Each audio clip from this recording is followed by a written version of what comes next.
É o terceiro bloco aqui do Manhã Boa Nova. Hoje, quinta-feira, 8 de março de 2018, é o Dia Internacional da Mulher. Alguns estudiosos afirmam que o Dia Internacional da Mulher foi criado por volta de 1911.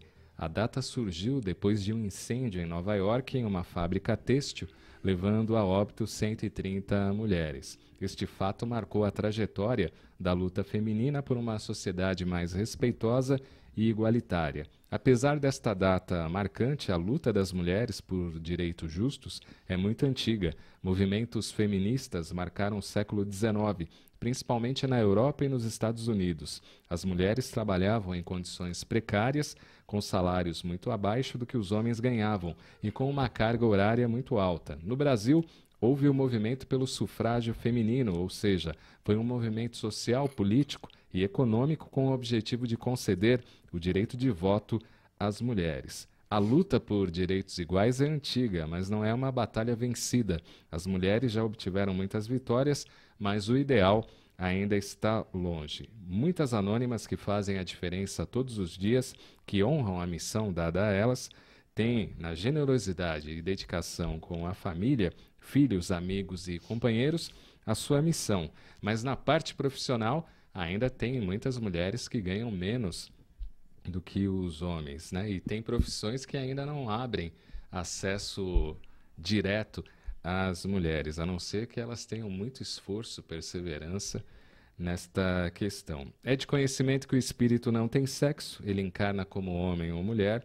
dependendo da necessidade de provações a serem vividas. Este espírito que nesta encarnação habita um corpo feminino é porque está desenvolvendo majoritariamente as qualidades deste gênero. Diria para Fernanda, o que a doutrina nos ensina sobre a mulher na sociedade? Bom, a mulher, como você bem disse aí, né, o espírito não tem sexo definido. E reencarnamos como mulher para termos aí aprendizados, né? É um estágio que a gente passa de aprendizado. A mulher no meio espírita hoje, o que eu vejo, né, num número muito grande, inclusive maior do que os homens. Muitas das vezes os homens são levados para a casa espírita pelas esposas, namoradas, enfim, as mulheres têm um papel muito forte, muito presente dentro da doutrina espírita. E que assim continue, né? Mas eu também convido os homens a participarem, né? Terem mais presença nas casas espíritas. Eu faço palestra em vários locais e é muito raro chegar numa casa que tenha um número basicamente assim,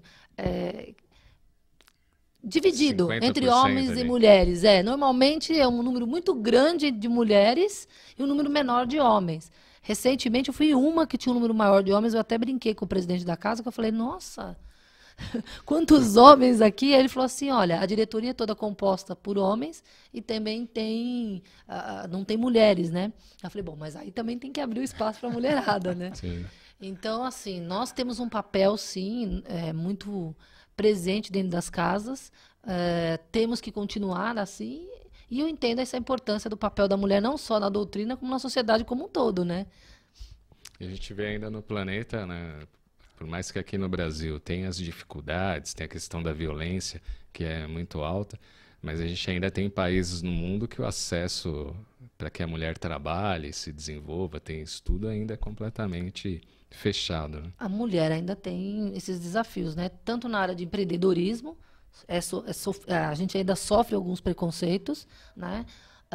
Nas áreas de terapias também tem homens que não passam na terapia com mulheres, por exemplo, porque eles acham que, poxa, eu vou abrir determinadas questões com uma mulher, né? Normalmente ele quer procurar homens. E existem alguns relatos de homens que não vão buscar tratamento terapêutico porque não conseguem encontrar um profissional ali, de repente, com mais facilidade do sexo masculino. Então, ainda existem alguns preconceitos, alguns limitadores, bloqueadores. No mercado de trabalho, a gente conseguiu alguns avanços, né? Hoje, em cargos mais operacionais, você vê um número grande de mulheres. Mas quando nós falamos em cargos executivos, aí você entra em uma gerência, diretoria, presidência, o número de mulheres é menor. E sim, em muitas empresas, eu já trabalhei em grandes companhias, o salário da mulher é menor. Já cheguei ao cúmulo de reuniões e falar assim, olha, mas também tem a questão de que vocês têm a licença maternidade. Então, Como uma desculpa. como né? uma desculpa, quer dizer, você tem um prejuízo que dá para a empresa, né? Então a gente tem que bancar você nesse afastamento. Ainda bem que muitas empresas não pensam assim hoje, mas ainda existem empresas que direcionam as coisas dessa forma. Eu trabalho muito com empoderamento feminino nas palestras, nos meus atendimentos, nos meus cursos, porque nós precisamos sim continuar buscando o nosso espaço e no mercado de trabalho temos que chegar aí à igualdade disso, né? Sim. E aí, Norberto, a mulher na visão aí da doutrina espírita? A mulher na E os visão desafios. né? os desafios. Dentro das leis morais, uma delas é a lei da igualdade. Então, se nós verificarmos perante as leis de Deus, não há distinção entre o homem e a mulher. Ambos têm missões, ambos têm deveres e obrigações. A mulher tem uma característica mais frágil. Então, fisiologicamente, ela é mais vulnerável a determinadas funções do que os homens. Então, hoje, se nós olharmos de uma maneira geral, determinados serviços se prestam mais a homens do que a mulheres. Né? Com relação à sensibilidade, então, a mulher, a sensibilidade dela, desde do aleitamento, ela transfere noções de vida para o próprio homem que ela está amamentando. Então, ela tem uma função específica. E não nos esqueçamos que nós, espíritos, somos compostos de faculdades. Então, tem faculdades, evidentemente, que elas trabalham todas simultaneamente. Mas a gente não consegue desenvolvê-las todas simultaneamente. A gente treina mais uma, treina mais outra, e assim sucessivamente. Então, quando nós estamos encarnados como homens, nós desenvolvemos mais o lado racional. Sim. Quando nós estamos no lado encarnados como mulher, nós desenvolvemos mais o lado emocional. São as faculdades ligadas à sensibilidade. O homem é mais, toma lá da cá, vai lá, tudo bem, né? Joga a toalha em cima da cama. A mulher, ao ver uma toalha em cima da cama, ela entra em parafuso, né? E quantas brigas ocorrem por causa disso? Então, essa sensibilidade, ela é mais acentuada na mulher. No Evangelho segundo o Espiritismo, há inúmeras citações com relação à mulher. Ela é incluída nos atos de piedade, nos atos de compaixão, na posição de rica, na posição de pobre, na posição de mãe. Então, ela permeia todos os meandros da sociedade. E alguns detalhes operacionais, né? O divórcio é a liberdade que você dá para a mulher para ela reiniciar uma nova vida. Ela não tem a necessidade de ficar submissa àquele indivíduo que ela não gosta, e vice-versa, porque a lei tem que valer para os dois. A mediunidade nos homens e nas mulheres são iguais. Tanto um quanto o outro são médiuns. A frequência maior das atividades de mulheres nas casas espíritas é que ainda a sociedade atribui ao homem, entre aspas, né, a obrigação de prover e a mulher de manter. Então, a mulher vai buscar uma manutenção harmônica. Aí ela vai atrás da cura, ela vai atrás da benzedeira, ela vai atrás do médico, ela que empurra o médico para o marido ao médico, né? Ao contrário. Então, a mulher tem uma função tremendamente específica. E se a gente verifica um pouco mais do histórico, para o macho, aí eu estou falando macho e fêmea, o macho sempre teve a fêmea como posse. E ele defende essa posse. Tanto que ele mata pela posse. Os animais brigam entre si para defender a fêmea. Algumas coisas aqui na sociedade atual que se repetem desse jeito entre os humanos não é mera coincidência, não. É fruto dos atos instintivos, né? Então, o homem adotou instintivamente esse mesmo procedimento de proteger a mulher. Então, inconscientemente, ele não expõe a mulher, ele protege a mulher, não deixa que ela vá fazer atividades outras que não a cuidar do lar, porque lá ele se autoprotege, ela protege a cria, então esse pacote deveria ser entendido desse jeito. E na Bíblia, se nós verificarmos, não cobiçar a mulher do próximo. Então, se eu tenho uma mulher, eu não vou expô-la para que o outro a cobice. Porque lá atrás, instintivamente, o macho sempre vai atrás da fêmea. Então, para proteger, tranca a mulher. Então, o trancar da mulher, a não exposição da mulher, repercute desde lá de trás nas citações bíblicas. E aí o que acontece? No caso do apedrejamento da mulher adúltera. Então, quando ela transgrediu, ela foi apenada. Né? E aí Jesus, muito sabiamente, entre os homens, falou, pô, peraí, não é só a mulher que peca. Quem não tiver nenhum pecado, atire a primeira pedra. O que aconteceu com os homens? Foram saindo de fininho. Saiu todo mundo. Saiu todo mundo, né? Então, os direitos e deveres são de ambos. Então, o que nós vemos? Que a mulher teve e terá que continuar ainda abrindo seu espaço dentro das atividades sociais, principalmente na área do emprego. E aí nós vemos que a lei é falha. A legislação dos homens é falha, porque a mulher é tão capaz quanto o homem. Né? Outro dia passou um filme sobre um grupo de engenheiras e estudiosas negras que participaram do projeto de lançamento da nave, do primeiro foguete americano. E elas eram segregadas da sociedade. Dentro da própria NASA, elas trabalhavam isoladas e eram as crânios dali do grupo. Na hora H que deu um enrosco lá com o lançamento do foguete, foram buscar as mulheres, mas ela não pode entrar aqui no nosso departamento, arrebenta a porta que ela vai entrar. Então, o diretor do projeto quebrou todos os paradigmas da segregação racial que havia contra as mulheres e elas, na hora H, recalcularam a mão. Por quê? Porque o pretenso computador que eles tinham falhou. Então, elas puxaram lá a régua de cálculo e recalcularam. O filme é muito legal. Muito legal o filme. Então, é a conquista lenta e gradativa. Então, dentro desse aspecto, paciência e perseverança, né? Não tem o que muito... E na casa espírita, o homem que quer trancar, né, que quer isolar, acaba se dando mal, porque a mulher, dentro da casa espírita, tem espaço para fazer a palestra. Sim. Ela faz os Exatamente. atendimentos, os plantões. Isso. Então, inclusive, aí... Né, nas casas espíritas, muitas pessoas até dentro dessa questão da sensibilidade que você disse, acabam colocando mais as mulheres nos atendimentos fraternos, sem dúvida, tudo mais por conta dessa sensibilidade. Mas tem o lado da frequentadora, né? Que às vezes o marido quer impedir ela de frequentar a casa espírita, né? Ou do próprio trabalhador, né? Você vai de novo na casa espírita. De novo. Muitas mulheres que... Isso. Contam pra gente, eu falei pro meu marido que eu tô fazendo um curso, mas ele não fala do que é, né? Teve uma que disse que era um curso de pintura, eu não chegava com quadro nunca, né? E ela estava na nossa sala. Depois de um tempo, ela teve que revelar. Passou mais alguns anos, ele começou a frequentar a casa, né? A minha mãe fez todos os cursos na federação, nós éramos católicos, ela fez todos os cursos na federação, né? Depois do evento da psicografia que ela fez, e escondida do meu pai. Meu pai nunca soube que ela era espírita, porque ela escondia os livros, não podia falar. A minha avó, católica fervorosa, né? Nossa, não podia saber. Evangelho no lar, jamais. Nossa, jamais. Né? Então era muito crucial esse aspecto. Hoje não, né? Hoje a gente já tem uma liberdade mais, e a internet está aí para mostrar, né? O acesso assim amplo, total e irrestrito, né? Agora, uma recomendação às mulheres, né? Não se tornem vítimas, né? Não tem nada disso. Não carreguem ressentimentos e vão à luta. Essa é uma pergunta que eu ia fazer para vocês, né?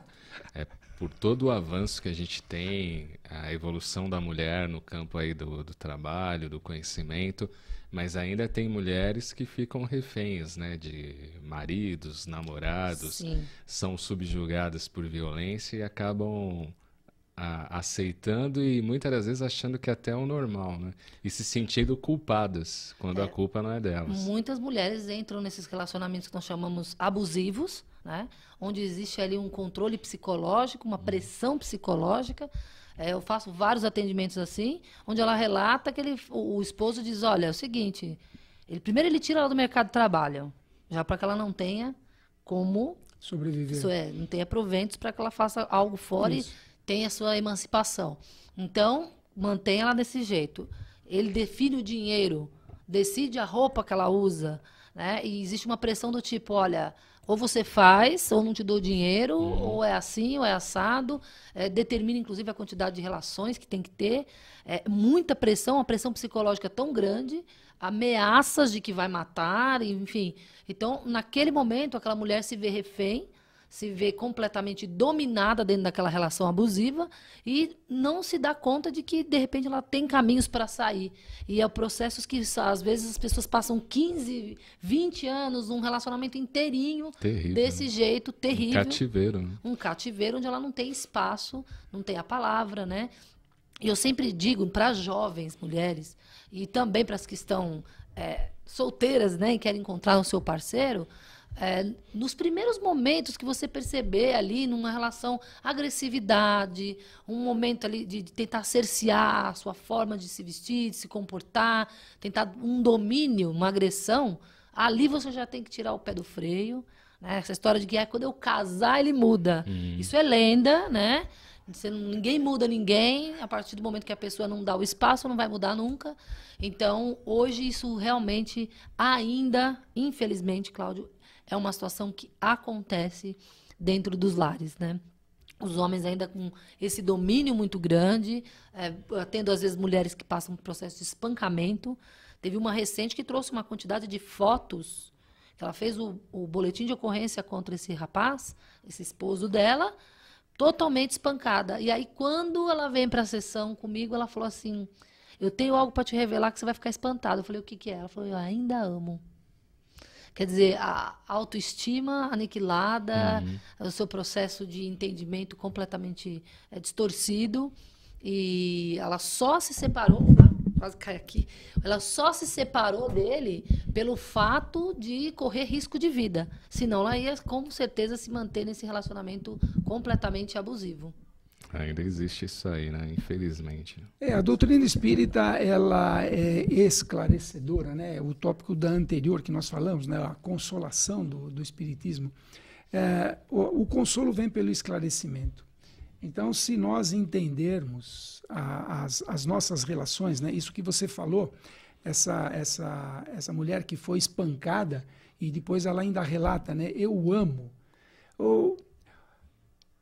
Se nós entendermos o pacote espiritual, eu chamo de enrosco, né? Nós vivemos enroscados, né? A gente vive num tremendo do enrosco. Aqueles que estão conosco fazem parte do nosso processo de sintonia mental.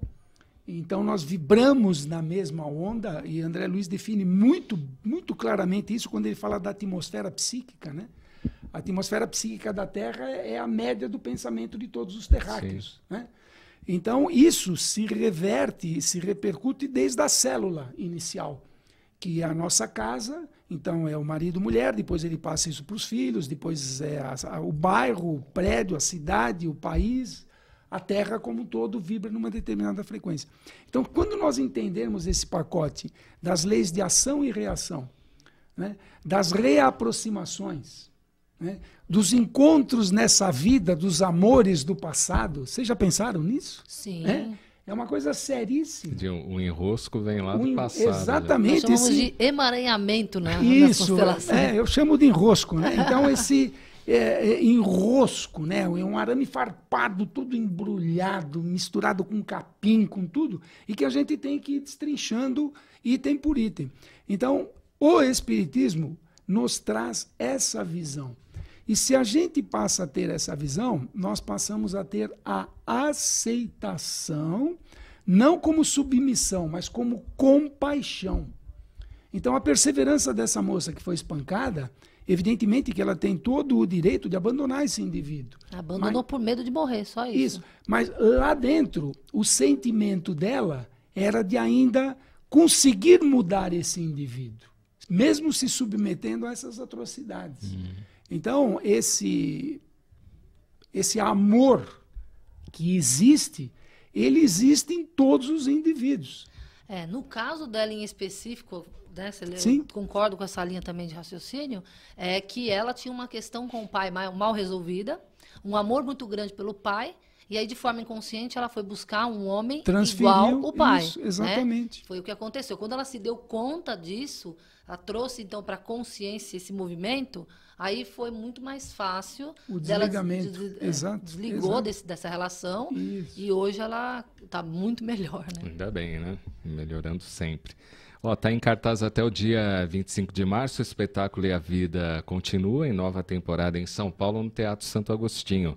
Adaptação e direção de Orlando Vieira, baseada aí na obra de Chico Xavier, pelo espírito André Luiz. Apresentação todos os domingos às 18 horas. Teatro Santo Agostinho fica na Rua Peninos, 118, próximo ao metrô Vergueiro, aqui em São Paulo. Quem é sócio do Clube Amigos da Boa Nova tem desconto especial ao assistir este espetáculo. E a vida continua, temporada prossegue até 25 de março. Mais informações, 0 Operadora 11 3209 4858. 3209 4858. Vamos para o intervalo, daqui a pouquinho a gente retorna com o último bloco do Manhã Boa Nova. Até já.